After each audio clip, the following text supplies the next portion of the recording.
안녕하세요 학생 여러분. 첫 번째 시간에는 1, 2, 3D 디자인 아이패드 버전 다운로드와 사용법에 대해 설명해 드리도록 하겠습니다. 먼저 앱스토어를 실행해 주세요.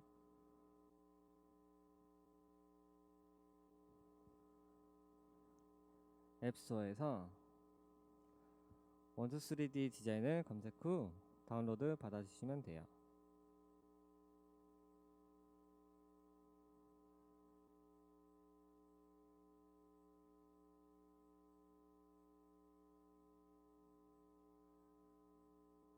왼쪽 상단에 1, 2, 3D 디자인이 보이죠? 그 디자인을 다운로드 받아주시면 됩니다. 선생님은 이렇게 바탕화면에 깔려있죠? 1, 2, 3D 디자인을 실행해 줄게요.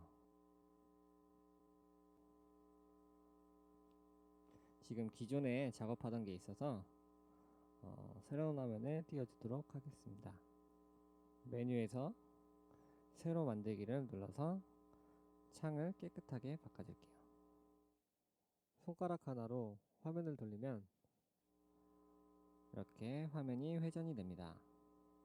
이번에는 확대 기능인데요. 확대는 여러분들 스마트폰 하듯이 두 손가락으로 오므렸다 폈다를 하시면 됩니다. 다음은 두 손가락을 이용해서 그대로 드래그를 해주시면 이렇게 화면이 회전되지 않고 위아래 좌우로 움직일 수 있습니다. 자, 이번에는 오른쪽 도구 상자를 열어서 네모 큐브 박스를 가져와 보도록 하겠습니다. 이렇게 큐브 박스를 저희가 그리드라는 저 밑에 눈금 보이는 바닥에다 놓겠습니다.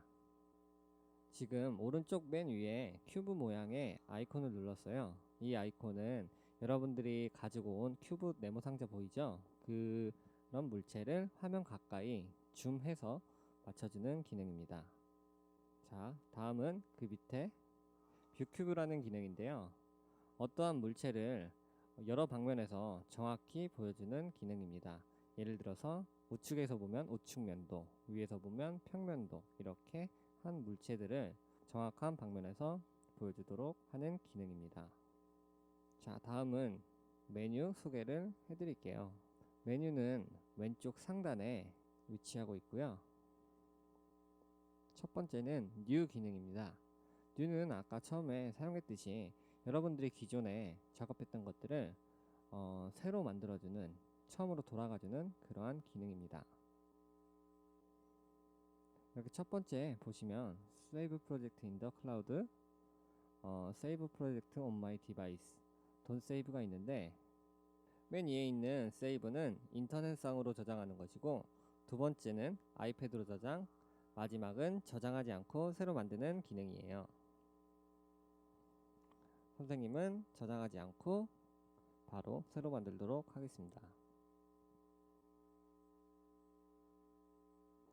두 번째, Save to Cloud입니다. Save to Cloud는 아까 여러분들에게 설명했듯이 인터넷상으로 저장하는 건데요. 이 기능을 사용하려면 여러분들이 1, 2, 3D 디자인 홈페이지에 가서 회원가입을 하셔야 됩니다.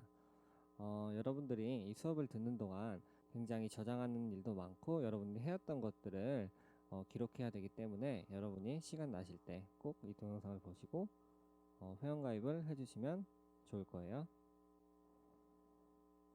다음은 Save to this iPad입니다. 이 기능이 상당히 중요한데 여러분들이 작업하다가 중간중간에 아이패드가 꺼질 때가 많아요. 그럴 때를 대비해서 여러분들이 꼭 Save to this iPad를 중간중간 해주셔야 됩니다. 그리고 화면에 보이시는 것처럼 만약에 아이패드에 저장을 했다면 이렇게 오른쪽 메뉴에 들어가셔서 불러오기를 하시면 여러분이 중간에 작업을 했던 게 날라갔던 것들을 찾을 수가 있어요. 그렇기 때문에 여러분들은 꼭 중간중간 Save to this iPad를 해주셔야 됩니다. 다음은 My Project라는 메뉴인데요. 이 메뉴는 여러분들이 작업을 해서 저장을 하잖아요. 아이디에다가 아까 회원가입을 해서 저장하라고 말했는데 그 아이디에 저장한 것들을 한눈에 볼 수 있고 다시 불러올 수 있는 그러한 기능입니다. 이렇게 보면은 선생님이 작업한 것도 있고 여러분들과 똑같은 학생들이 교육을 받고 나서 만든 이러한 작품들이 있습니다. 이렇게 한눈에 볼 수가 있어요. 또 필요하면 언제든지 바로바로 불러올 수가 있습니다. 다음은 example 기능입니다. example은 1, 2, 3D 디자인에서 기본적으로 만들어 놓은 것들입니다. 가끔 모델링을 할 때 참고하면 좋을 것 같아요. 다음은 갤러리 메뉴입니다. 갤러리 메뉴는 여러분들과 같이 다른 사람들이 만들어 놓은 작품들을 볼 수 있는 곳입니다. 전 세계 사람들이 123D를 사용하면 이렇게 인터넷상으로 저장하게 되는데, 이거를 여러분들도 올릴 수도 있고 여러분들이 직접 볼 수도 다운로드 받을 수도 있는 곳입니다. 나중에 여러분들이 직접 모델링을 해서 전 세계 사람들이 보는 이 갤러리에다가 올리면 참 좋을 것 같아요. 다음은 헬프 메뉴인데요. 헬프 메뉴는 1, 2, 3D에서 간단하게 조작법을 적어놓은 메뉴입니다. 나중에 참고하시면 좋을 것 같아요. 자, 다음은 도형 가져오기입니다. 아까 오른쪽 메뉴에서 저기 조그만 화살표를 클릭하면 이렇게 도형이 있는 서랍장이 열려요. 선생님은 앞으로 이것을 서랍장이라고 할게요. 서랍장을 살펴보면 이렇게 많은 도형들이 있어요. 이 도형들을 사용해서 저희는 모델링을 할 겁니다. 이렇게 기본 도형들 말고도 뒤로 돌아가서 글라이더, 하드웨어, 자동차, 모델하우스 같은 이러한 기본적인 소스들이 있기 때문에 여러분들이 나중에 기본 도형이 말고 다른 도형이 필요하다 그때 싶을 때는 이렇게 기본 도형이 아닌 다른 요소로 들어가서 여러분들이 가지고 오면 좋을 것 같아요. 이 외에도 좀 더 주얼리, 바이시클 같은 좀 더 다양한 소스들이 있으니까 나중에 참고하시면 좋을 것 같습니다. 이렇게 라이팅 픽처 같은 전구 모양도 여러분들이 참고해서 사용할 수가 있어요. 우리는 기본 도형들만 이용해서 모델링을 하도록 하겠습니다. 도형을 하나 가지고 옵니다. 화면의 왼쪽 아래에 보면 화살표 두 개가 있어요. 이 화살표는 실행 취소와 다시 한 단계 앞으로 가는 기능인데요. 언두 또는 리두라고 합니다. 왼쪽 화살표는 여러분들이 작업을 하다가 실수를 하였을 때 한 단계 전으로 돌아가는 기능이고, 오른쪽 화살표는 다시 이전 단계에서 그 앞에 단계로 넘어갈 때 사용하는 기능입니다. 다음은 도형이 아닌 빈 화면을 쭉 한번 클릭해 봅니다. 쭉 클릭을 하면 이렇게 셀렉트 올이라는 어떠한 메뉴가 나오죠. 이번엔 도형을 하나 더 가지고 옵니다. 셀렉트 올이란 이렇게 두 개의 도형이 있을 때 전부 다 한 번에 선택이 되도록 되어 있는 명령입니다. 셀렉트 올, 이렇게 도형이 두 개가 한 번에 선택이 됩니다. 자, 이번엔 큐브 박스에 손을 길게 꾹 눌러 볼게요. 그럼 첫 번째 락이라는 메뉴가 나옵니다. 이 락을 한번 눌러보면 빨간색 테두리가 생겼어요. 이 테두리는 저 도형을 잠가 놓은 상태입니다. 그래서 이 도형을 아무리 움직이려고 다른 명령어를 실행하려고 해도 저 도형은 지금 잠겨 있기 때문에 명령어가 먹히지 않아요. 이번엔 풀어보도록 하겠습니다. 저 큐브 도형을 그대로 쭉 누르면 언락이라는 다시 명령어가 나와요. 그 명령어를 누르면 빨간색 테두리가 사라지고 락이 풀리게 됩니다. 이번엔 두 번째 듀플리케이트, 말 그대로 복사하기입니다. 도형을 눌러서 꾹 누르면 이렇게 복사가 됩니다. 똑같은 크기의 도형이 복사가 됩니다.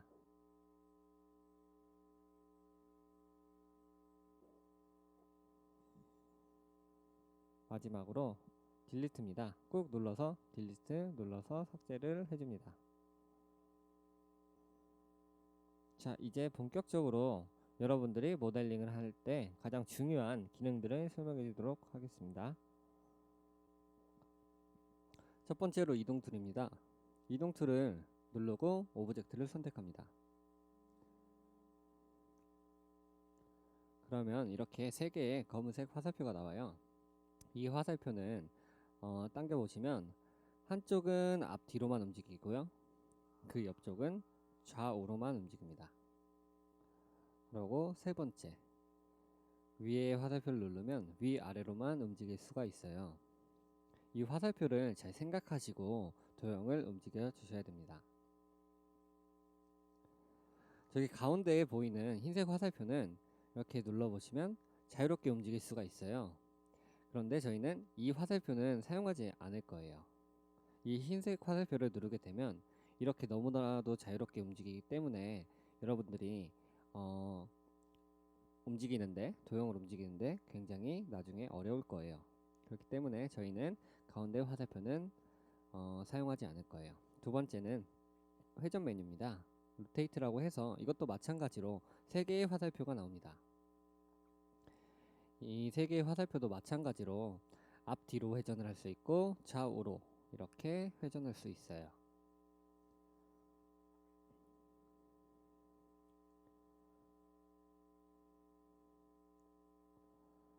반대로 앞뒤로 회전을 할 수 있어요. 또 나머지 하나는 위아래로 회전을 할 수 있어요.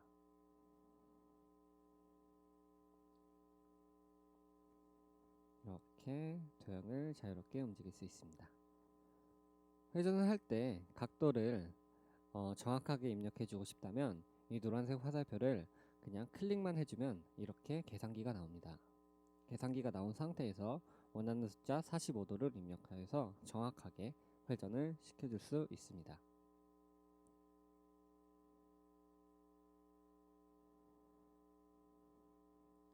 이렇게 디테일하게 작업을 할 때는 계산기를 이용해서 정확하게 회전을 해주는 게 중요합니다.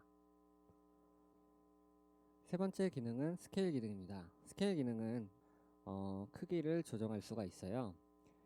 잘 보시면 파란색 박스와 흰색 네모 상자가 있는데 흰색 네모 상자를 잡아당기면 이렇게 정비례 정확한 비율로 늘었다 줄었다 하는 모습을 볼 수가 있습니다. 반대로 이 파란색 이 상자를 당기면 원하는 방향으로 한쪽만 쭉 늘어나게 됩니다. 정비례가 아니고 원하는 방향으로만 크기가 커졌다 줄었다 하는 모습을 볼 수가 있습니다. 마지막으로 노란색 상자를 당기면 높이로 위아래로 크기를 줄였다 늘렸다 자유롭게 할 수 있어요.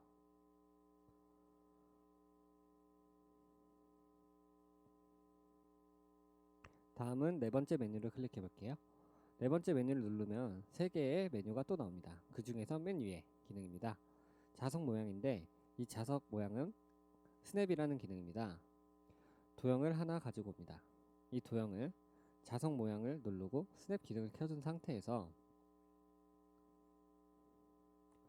원하는 도형의 면을 클릭해주고 붙이고 싶은 면을 눌러줍니다. 그러면 저 원기둥이 네모 상자에 붙는 모습을 볼 수가 있어요. 다시 한번 보여드리도록 하겠습니다. 위에 면을 누르고 붙이고 싶은 면에다가 붙여줍니다. 순서를 잘 생각하셔서 하셔야 됩니다. 원기둥을 네모 상자에 붙일지 네모 상자를 원기둥에 붙일지 생각하시고 붙이시면 됩니다. 다음은 얼라인이라는 기능입니다. 얼라인은 정렬하기 기능인데 얼라인 기능을 킨 상태에서 도형을 2개를 눌러줍니다. 그럼 이러한 점들이 나와요.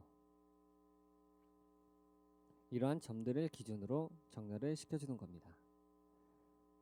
검은 점들 보이시죠? 저는 처음에 중심을 맞춰주도록 할게요. 첫 번째 가운데 점을 눌러줍니다. 그러면 네모 상자와 원기둥의 중심이 맞는 모습을 볼 수가 있어요. 저 검은색 점을 기준으로 맞춰주게 됩니다.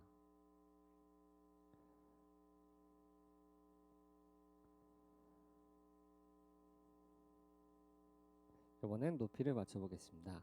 이 높이의 점들도 옆에 서 있는 점들이 보이는데 이 점들의 가운데를 누르자 이제 이 네모 상자와 원기둥의 높이가 맞게 됩니다. 이 얼라인이란 기능도 굉장히 많이 사용하니까 꼭 숙달이 되도록 연습을 많이 해보면 좋을 것 같아요. 다음은 치수를 재는 기능인데 이거는 여러분들이 나중에 3D 프린터로 직접 출력을 할 때 이 도형이 실제로 크기가 얼마나 되는지 나타내주는 모양입니다. 이 원기둥의 같은 경우는 가로, 세로 5cm, 높이 5cm입니다. 나중에 여러분들이 출력할 때 생각을 하셔서 출력을 하시면 좀 더 도움이 될 거예요.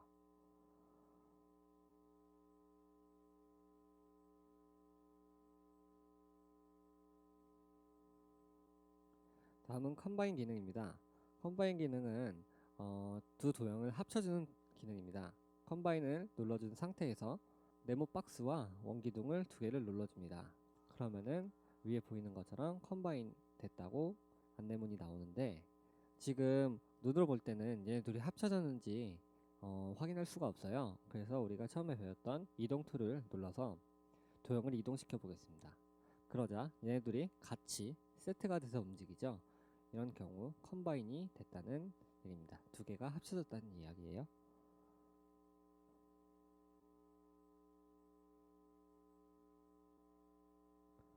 이번에는 도형 두 개를 겹쳐 놓고 다시 컴바인을 시켜보도록 하겠습니다.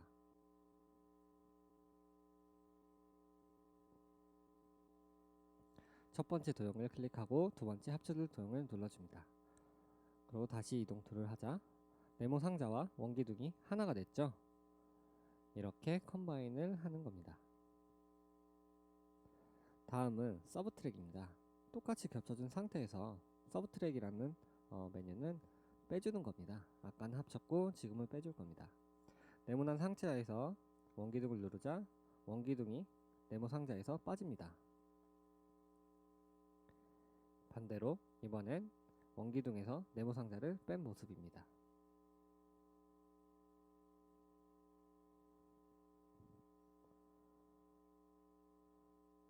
이렇게 서브 트랙을 하실 때는 어디서 어떤 걸 뺄 건지 잘 생각하셔서 차근차근 눌러주시면 됩니다.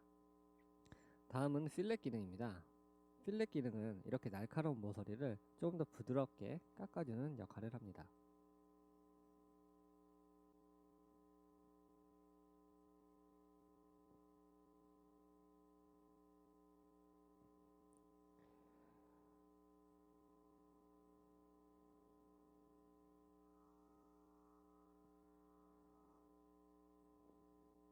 다음은 챔퍼입니다. 챔퍼는 필렛과 마찬가지로 모서리를 깎아주는 기능인데 이번에는 부드럽게 깎아주지 않고 마치 칼로 자른 것처럼 날카롭게 잘라주는 모습입니다. 왼쪽 모서리와 오른쪽 모서리의 차이가 보이시나요? 이렇게 필렛과 챔퍼의 차이입니다. 좀 더 차이점을 보여드리자면 이렇게 필렛은 부드럽게 깎이고요. 챔퍼는 이쪽 모서리를 클릭하고 깎아주면 이렇게 좀 더 날카롭게 잘리는 모습을 볼 수가 있습니다. 다음 도형을 하나 더 가지고 와서 필렛을 좀 더 계산적으로 정확하게 넣고 싶을 때 하는 방법을 보여드리도록 하겠습니다. 치수를 입력해 줄 때는 검은색 화살표를 클릭을 해줍니다. 이 화살표를 클릭을 하면 이렇게 마찬가지로 계산기가 나와요. 그 계산기대로 정확한 값을 입력해주면 그 값만큼 정확히 필렛이 되는 걸 볼 수가 있습니다. 필요 없는 도형들은 삭제해줍니다.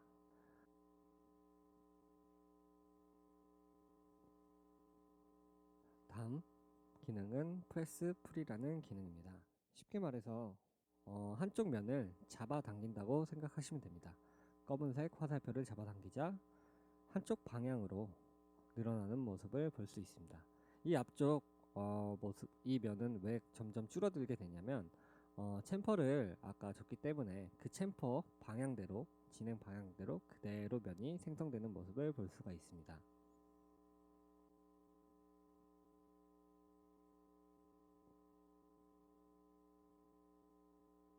다음은 쉘이라는 기능입니다. 쉘은 속을 파내주는 기능입니다. 쉘을 클릭한 상태에서 원하는 도형에 파내고 싶은 면을 클릭합니다. 그럼 또 화살표가 나오죠. 이 화살표를 그대로 위아래로 천천히 올렸다 내렸다 해보면 이렇게 도형이 파이는 모습을 보실 수 있습니다. 다음 시간에 우리가 컵을 만들 건데 이 컵을 만들 때 굉장히 중요한 핵심 기능이라고 보시면 됩니다. 이렇게 아랫면 말고 선택한 면만 파이는 모습을 볼 수가 있습니다. 다음은 마지막으로 색깔을 바꾸는 기능입니다. 페인트 통을 눌러보시면 이렇게 색깔을 설정할 수가 있습니다. 원하는 색깔을 눌러주고 나서 도형을 눌러주면 색깔이 바뀌는 모습을 볼 수 있습니다. 나중에 여러분들이 원하는 모델링을 다 하고 나서 원하는 색깔을 넣어주시면 이렇게 예쁜 색을 넣을 수가 있습니다. 이렇게 여기까지 이번 시간에는 기본 조작법과 기능에 대해 알아봤습니다. 여러분들이 이 기능을 꼭 연습하시면 모델링을 하는데 좀 더 수월할 거예요. 그럼 다음 시간에 뵙겠습니다. 감사합니다. 안녕하세요 학생 여러분. 두 번째 시간에는 첫 번째 시간에 배운 기능들을 활용해 화면에 보이는 빨간 컵을 모델링 해보도록 할게요. 이렇게 빨간 컵 어렵지 않으니까 천천히 동영상대로 따라 하시면 금방 만드실 수 있습니다. 빨간 컵을 삭제하고 새로 만드는 법을 보여드릴게요. 오른쪽에서 서랍장에서 도형을 하나 꺼내옵니다. 컵을 만들 땐 어떤 도형을 꺼낼지 먼저 생각을 합니다. 몸통을 만들 거니까 원기둥을 하나 가지고 옵니다. 그리고 두 번째 손잡이가 될 도형 어떤 게 좋을까요? 네, 토러스라는 이 도너츠 모양의 도형을 가지고 옵니다. 이렇게 바닥에 두 도형을 꺼내 왔습니다. 지금 손잡이가 바닥에 붙어 있기 때문에 우리는 손잡이를 세워줄 거예요. 바닥으로부터 수직이 되게 이렇게 눌러주시고 잘 생각을 하셔야 돼요. 어떠한 방향으로 돌려야 바닥으로부터 설 수 있을지. 지금 이렇게 보시면 이 화살표가 맞겠죠. 이 화살표대로 정확하게 90도만큼 바닥으로부터 올려줍니다. 선생님은 정확하게 치수를 이용해서 90도만큼 세워줬습니다. 원기둥과 손잡이가 높이도 안 맞고 서로 중심이 안 맞아요. 그래서 우리가 첫 번째 시간에 또 배웠던 기능을 활용할 거예요. 네 번째에 있는 얼라인이라는 기능을 사용할 겁니다. 첫 번째 도형과 두 번째 도형을 선택합니다. 이 상태에서 높이를 점을 기준으로 맞춰주고요. 마찬가지로 중심도 가운데 점을 이용해서 맞춰줍니다.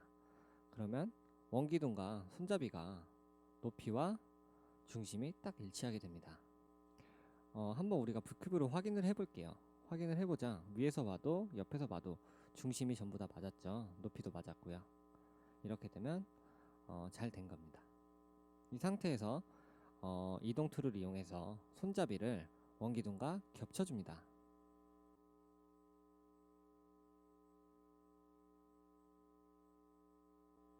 이렇게 안쪽으로 쭉 넣어줍니다. 그러면 벌써 웬만큼 컵의 모양이 나왔어요. 근데 손잡이가 몸통에 비해 너무 커요. 그래서 우리는 손잡이를 줄여주도록 할 거예요. 그래서 우리가 배웠던 세 번째 기능 스케일 기능을 이용해서 손잡이를 눌러줍니다. 저번에 저기 끝에 있는 흰색 네모 상자를 누르면 정비례로 줄어준다고 했죠. 그래서 다시 한번 정비례로 줄여줍니다. 아니면 반대로 몸통을 키워줘도 되죠. 모델링은 여러분이 편하신 대로 하시면 됩니다. 선생님은 몸통을 키워서 다시 이렇게 손잡이를 바깥으로 빼내줍니다. 자, 웬만큼 컵의 모양이 나왔어요. 이 상태에서 쉘을 해줄 겁니다. 쉘을 해줄 건데 얘네 둘이 지금 합쳐지지 않기 때문에 따로따로 이동하죠. 이렇게 이걸 하기 전에 우리는 어제 배웠던 기능 또 컴바인을 사용할 겁니다. 지금 색깔을 다르게 입혀보면 딱 눈에 보일 거예요. 컴바인이 되지 않은 둘이 합쳐지지 않으면 이렇게 색깔이 달라요. 다르기 때문에 컴바인이 되지 않았다는 소리거든요. 그렇기 때문에 컴바인을 이용해서 둘을 합쳐줄 겁니다. 이렇게 똑같아집니다. 이렇게 되면 컴바인이 완벽하게 됐다는 소리입니다. 이 상태에서 또 이동을 해보면 컴바인이 됐기 때문에 같이 합쳐지는 걸, 같이 이동이 되는 걸 볼 수 있습니다. 이 상태에서 쉘을 해주도록 하겠습니다. 쉘은 밑에서 세 번째 서랍을 눌러주시고요. 거기에서 맨 마지막 기능을 클릭합니다. 이 상태에서 뚫고자 하는 면, 이 면을 클릭해 주시고 화살표를 조금씩 위아래로 움직이면서 두께를 정해줍니다. 이러면 벌써 컵의 모양이 만들어졌어요. 반대로 돌아가 보도록 할게요. 만약에 컴바인이 안 돼 있다고 하면 어떻게 되는지 이 상태에서 선생님이 쉘을 한번 해볼게요. 쉘을 해보자. 자, 보이시나요? 안에 손잡이는 그대로 살아있고 원기둥만 쉘이 됐어요. 이러면 이렇게 여러분들이 가장 많이 하시는 실수인데, 컴바인이 안 된 상태에서 쉘을 하면은 이렇게 손잡이가 그대로 살아있어요. 그렇기 때문에 꼭 컴바인을 해주시는 걸 잊으시면 안 됩니다. 이렇게 컴바인을 다시 합니다. 그리고 다시 쉘로 위에 면을 뚫어줍니다. 이렇게 컵이 거의 다 만들어졌죠. 하지만 이 상태에서 끝내지 않을 거고, 우리는 좀 더 예쁘게 컵을 디자인할 거예요. 그래서 우리가 또 어제 배웠던 필렛이란 기능을 이용해서 좀 더 마시기 쉽게 깎아주도록 하겠습니다. 이렇게 원하는 모서리를 클릭하고요. 이 상태에서 조금씩 화살표를 내려서 원하는 만큼 깎아줍니다. 안쪽도 마찬가지로 이렇게 좀 더 깎아주면 좀 더 예쁜 모양의 컵을 만들 수 있습니다. 마지막으로 바닥도 마찬가지로 필렛을 줘서 예쁘게 깎아줍니다. 자, 어떤가요? 아까 그 딱딱한 컵보다 지금 컵이 좀 더 예쁘죠? 이렇게 좌우 위아래에서 봐도 예쁜 컵이 만들어졌습니다. 어떠셨나요? 별로 어렵지 않았죠? 이렇게 오늘 배운 대로 컵 모델링을 동영상 보지 않고도 여러분들이 만들 수 있도록 꼭 연습해 보는 게 가장 중요합니다. 모델링은 연습하는 게 가장 중요해요. 연습을 해서 자기가 숙달된 만큼 좀 더 빨리빨리 모델링을 할 수 있기 때문에 연습을 해보시는 게 가장 중요합니다. 그럼 다음 시간에 또 뵙겠습니다. 감사합니다. 안녕하세요 학생 여러분. 이번 시간에는 하트 반지를 만들어 보도록 하겠습니다. 먼저 새로운 화면을 불러오도록 하겠습니다. 이렇게 빈 화면에서 오른쪽 서랍장을 열어줍니다. 오른쪽 서랍장에서 먼저 저희는 하트를 만들 거니까 원기둥을 하나 가져와 볼까요? 다음은 네모 상자를 가져다가 내려다 줍니다. 이 상태에서 둘의 중심을 맞춰주겠습니다. 얼라인 기능을 이용해서 원기둥과 큐브를 선택해 줍니다. 이 상태에서 가운데 중심을 맞춰줍니다.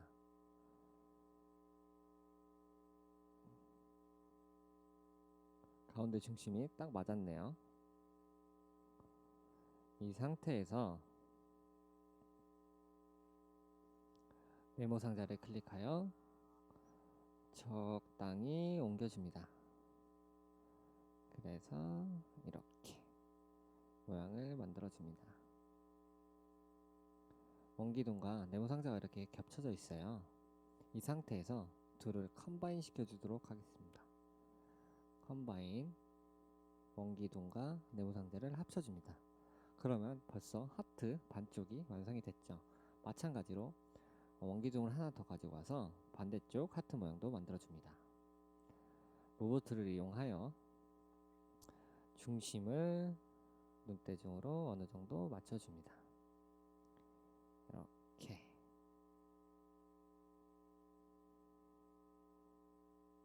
자, 어느 정도 하트 모양이 만들어졌죠. 옆에서 보고 위에서 봐도 어느 정도 맞춰졌습니다. 약간 이렇게 표현해 줍니다. 자, 이 상태에서 마찬가지로 컴바인을 해서 하나의 물체로 만들어 줍니다. 그러면 이렇게 하트 모양이 만들어졌어요. 하트 모양을 색깔을 빨간색으로, 예쁜 빨간색으로 바꿔줍니다. 그리고 나서 스케일로 높이와 크기를 조금씩 줄여줍니다. 그러고 옆으로 한쪽으로 이렇게 빼놓겠습니다. 자, 이번에는 링을 만들 거예요. 반지의 링 부분. 원기둥을 2개를 가지고 올게요. 2개를 땅바닥에 내려놔 줍니다. 스케일 기능을 이용하여 한 가지 원기둥을 클릭해서 크기를 크게 키워줍니다. 그리고 스냅 기능을 이용하여 작은 원기둥을 큰 원기둥 위에 붙여줄게요. 이 상태에서 작은 원기둥의 크기를 눈대중으로 조금씩 키워줍니다. 작은 원기둥을 한쪽 면을 쭉 프레스 기능을 이용하여 쭉 길게 늘려줍니다. 이 상태에서 무브 기능을 이용하여 관통을 시켜줍니다. 이 상태에서 서브 트랙을 사용하여 작은 원기둥을 큰 원기둥에서 빼내주는 겁니다. 그러면 이렇게 속이 뻥 뚫린 원통이 만들어지게 됩니다. 이 원통을 스케일 기능을 이용하여 높이를 조금씩 줄여줍니다. 그럼 벌써 반지의 링이 완성이 됐죠. 이 반지를 먼저 땅바닥으로부터 세워줄게요. 정확히 90도만큼 세워줍니다. 자, 이 상태에서 하트 모양을 이 반지에 붙일 겁니다. 스냅 기능을 사용하여 하트의 한쪽 면을 클릭해 주고요. 반대로 링의 한 면을 클릭해 줍니다. 그럼 이렇게 찰싹 달라붙게 되죠. 이 상태에서 회전 기능을 이용하여 다시 세워줄게요. 2개를 동시에 클릭했습니다. 하트 하나, 링 하나. 이 상태에서 또 정확히 90도만큼 세워줍니다. 이렇게 약간 지금 바닥 밑으로 내려갔으니까 2개를 밖으로 이렇게 가운데로 좀 빼내줄게요. 이 상태에서 하트의 모양을 좀 더 바르게 잡아줍니다. 45도만큼만 이렇게 이동을 합니다. 약간 하트가 틀어졌기 때문에 좀 더 가운데로 이렇게 이동을 시켜줄게요. 자, 대충 이렇게 하트 모양의 반지가 만들어졌습니다. 약간 더 위치를 수정을 합니다. 이 상태에서 반지의 부분을 이렇게 금처럼 노란색으로 바꿔줍니다. 이렇게 해도 하트 반지가 완성이 되지만 우리는 조금 더 예쁘게 다듬어 주도록 할게요. 필렛 기능을 이용해서 반지 바깥쪽과 반지 안쪽 부분을 필렛을 줍니다. 이렇게 깎아주면 하트 반지가 완성이 됐습니다. 어떠셨나요? 별로 어렵지 않았죠? 이번 시간도 마찬가지로 동영상을 보지 않고도 여러분들이 하트 반지를 만들 수 있도록 꼭 집에서 연습해 보도록 하세요. 그럼 다음 시간에 뵙겠습니다. 안녕하세요 여러분. 이번 시간에는 핸드폰 케이스, 화면에 보이는 이렇게 핸드폰 케이스를 만들어 보도록 하겠습니다. 디자인은 여러분들 원하시는 대로 하시면 되니까 꼭 동영상처럼 따라 안 하셔도 돼요. 원하시는 대로 예쁘게 디자인 하셔도 됩니다. 우선 첫 번째로 네모 박스, 헤드폰 케이스를 만들 거니까 큐브 네모 박스를 하나 이렇게 책상에 땅바닥에 내려놔 줍니다.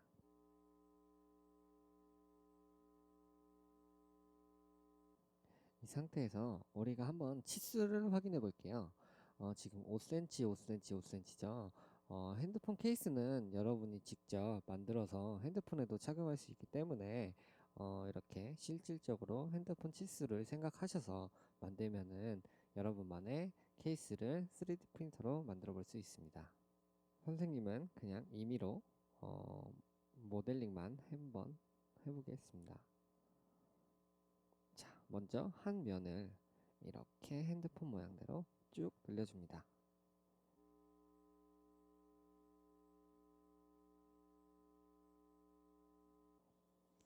높이도 이렇게 조금씩 줄여줍니다. 그럼 핸드폰의 모양의 네모 상자가 만들어졌죠. 이 상태에서 쉘 기능을 이용하여서 바로 파낼 수 있습니다. 하지만 이렇게 하면 굉장히 빠르지만 선생님은 저번에 서브트랙을 배웠기 때문에 서브트랙이라는 기능을 이용해서 또 만들어 볼게요. 똑같은 네모 상자를 복사해서 만들어 줍니다. 이 네모 상자를 스냅 기능을 이용하여 똑같이 붙여줍니다. 착 달라붙었죠. 이 상태에서 우리는 파낼 거니까 한 네모 상자를 스케일로 조금씩 줄여줍니다.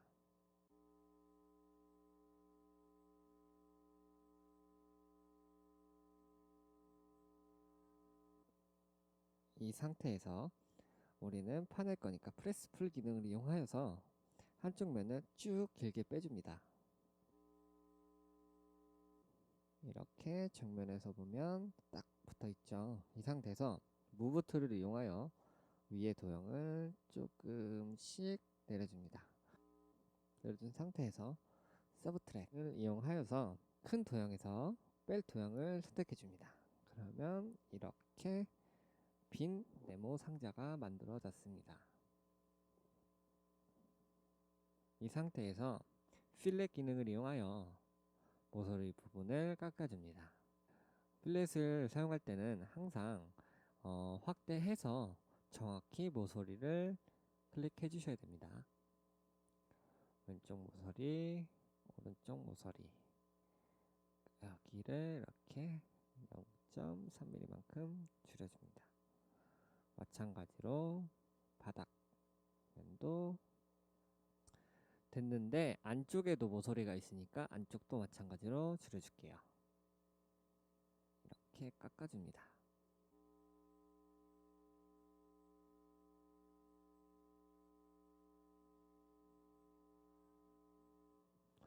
자, 그러면 어느 정도 케이스 모양의 형태가 잡혔습니다. 이 상태에서 치수를 한번 볼게요. 치수가 어때요? 여러분들의 핸드폰 사이즈에 맞게끔 조절하면 되겠죠. 자, 다음은 카메라. 핸드폰에는 카메라가 있으니까 카메라 구멍을 뚫어줄 거예요. 그래서 필레티드 된 큐브를 하나 가져옵니다.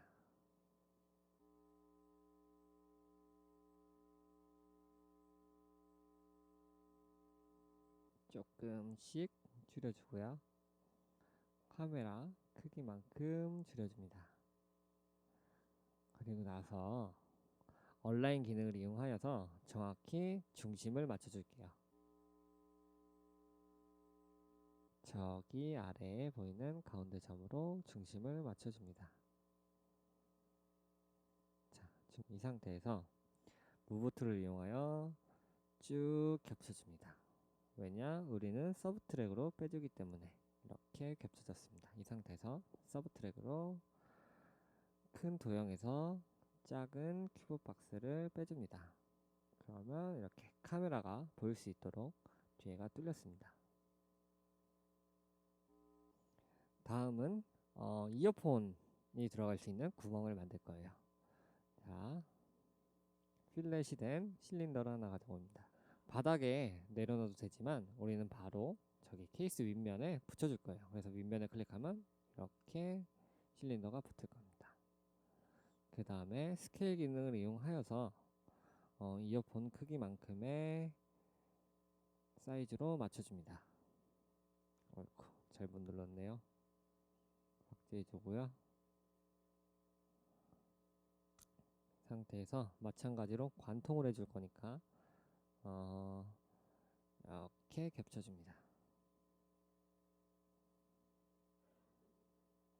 이렇게 보면은 서브트랙 빼줬습니다.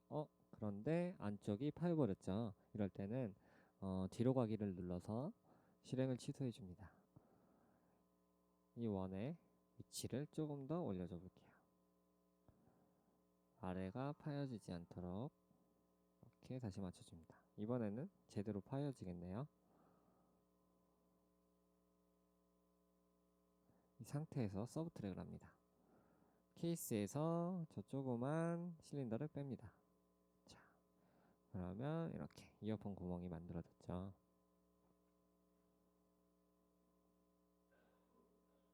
자, 이번엔 우리가 충전해야 되니까 그 충전기가 꽂힐 수 있는 그 부분을 만들어 줄게요. 똑같이 필렛이 된 큐브를 가지고 옵니다.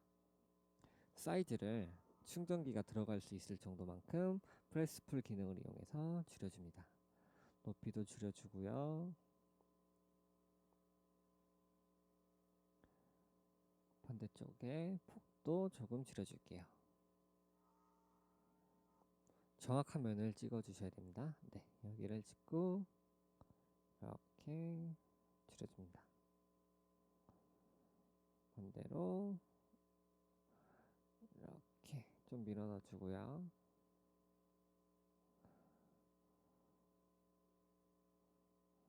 스냅 기능을 이용해서 바닥면에 붙여줍니다.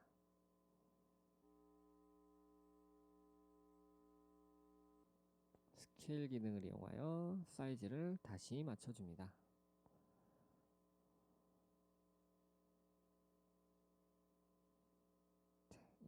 이렇게 맞춰주고요. 사이즈도 조금씩 조정해줍니다.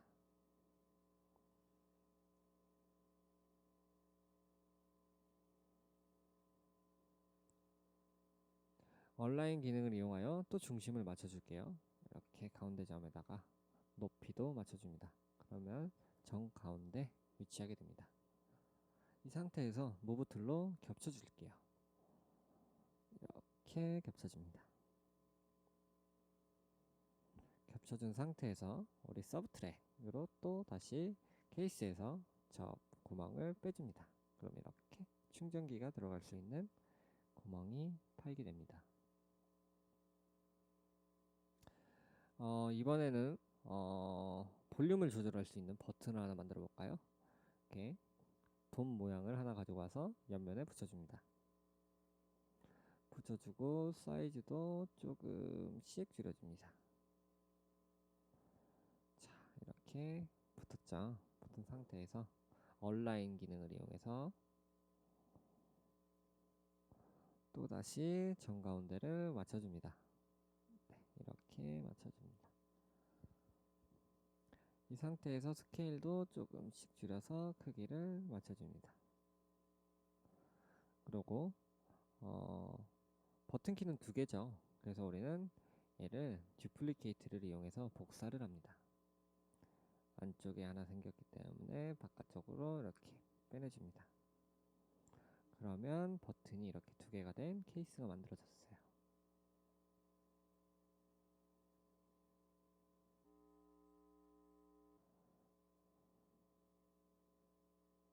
이 상태에서 색깔을 또 원하는 색깔로 바꿔줍니다.